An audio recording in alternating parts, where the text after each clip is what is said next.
Today I'm going to explain how Canvas views work when it comes to your Showit website. I'll also show you how to add a new canvas to your website. Canvas views allow you to layer information within a single canvas.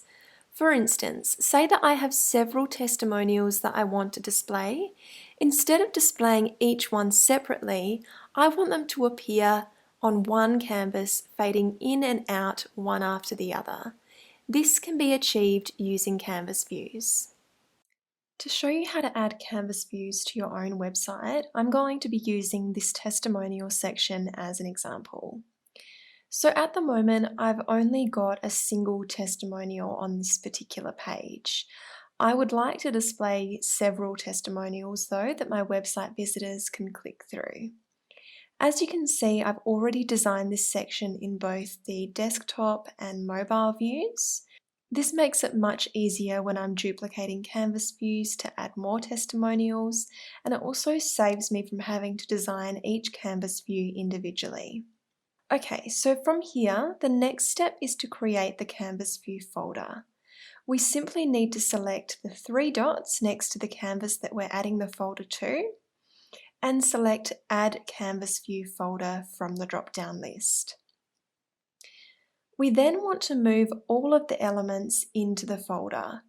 To do this, we can either move each element individually, select all of the elements by pressing the Shift key, or select all of the elements within the canvas itself by clicking and holding the cursor down to select all of the elements.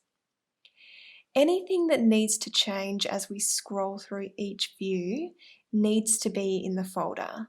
For example, the text is obviously going to change when we update each testimonial. The client image will also change, as well as the client name. So once everything has been copied into the folder, this will create our first testimonial. Canvas View 1 will always automatically show by default. To create our second testimonial, we want to duplicate the folder. We simply click the three dots next to the folder and select Duplicate. Once duplicated, we can edit the text, image, client name to create our second testimonial. An important thing to keep in mind is when we edit the contents of the folders, we want to try and keep the top element positioned at the same point as we scroll through each testimonial. So in this case, it's the client statement. This applies to both desktop and mobile. Keeping the positioning consistent will allow for a smoother transition as your website visitors scroll through each testimonial, and it will also look a lot more professional overall. Okay, so for this particular example, given that each Canvas View folder represents one testimonial, we can just go ahead and duplicate the folders depending on how many testimonials we want to display. You can change the order of the testimonials at any time by holding down the mouse on the selected folder and then just dragging it into the next position. The number displayed next to each folder represents the order that the Canvas views will appear in. Okay, so the next step is to add transition settings so that your website visitors can view one testimonial or Canvas view, one after another. There are a couple of ways you can do this.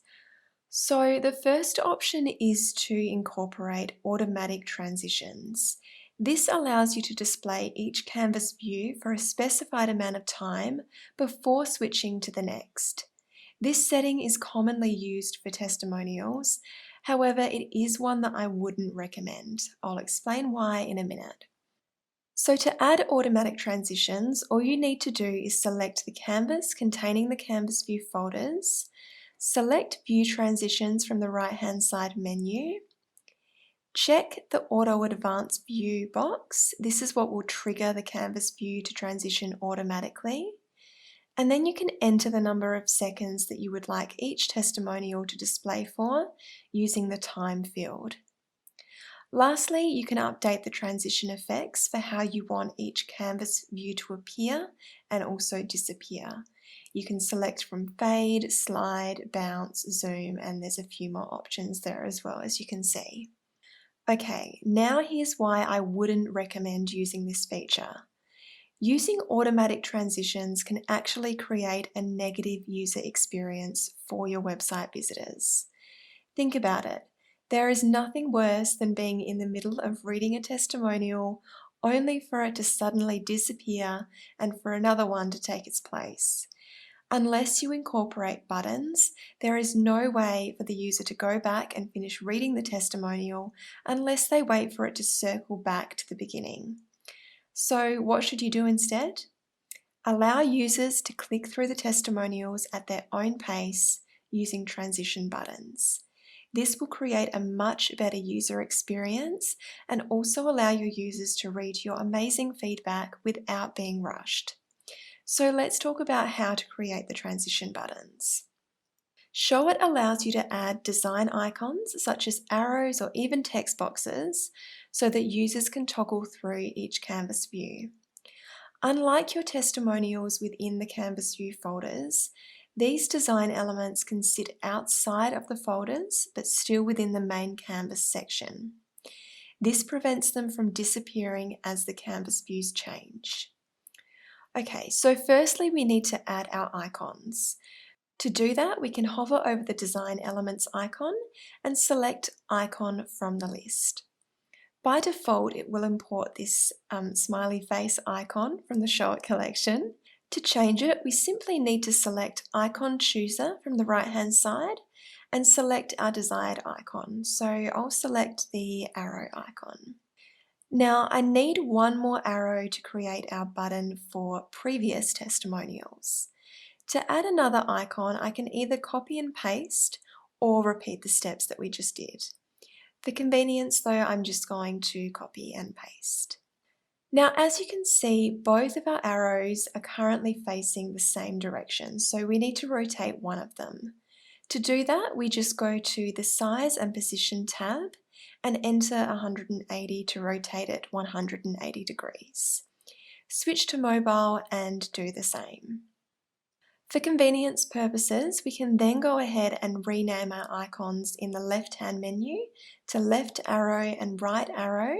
This also makes it much easier to identify the correct icons when we switch to the mobile view. So as you've probably noticed, our arrows are currently sitting in Canvas View Folder 1 by default. We need to drag them out of the folder so that they can stay on the screen as your website users are scrolling through each testimonial. So we just need to select both arrows and drag them below the folders. Now we can resize and reposition. With both arrows still selected, we can simply drag the corners of the boxes in to reduce the size, and doing it this way will mean that both of our arrows stay exactly the same size to each other. And then we can switch to mobile to do the same. Once we've resized, we can then reposition them on the canvas to where we want them to sit. Finally, we want to add the click actions. So we'll do the right arrow first. So it's just a matter of selecting the right arrow and then going to click actions on the right hand side. From there, we can select canvas as the link type. Then we need to select this canvas and select next for the canvas view. I recommend unchecking the scroll to canvas box. This prevents the canvas from jumping as your users are scrolling through each testimonial. So once we've done that, we just need to repeat the same steps for the left arrow, but instead of selecting next for the canvas view, we need to select previous this time as the canvas view. Okay, so once you're done, preview your updates to make sure everything is working, and then select publish when you're ready.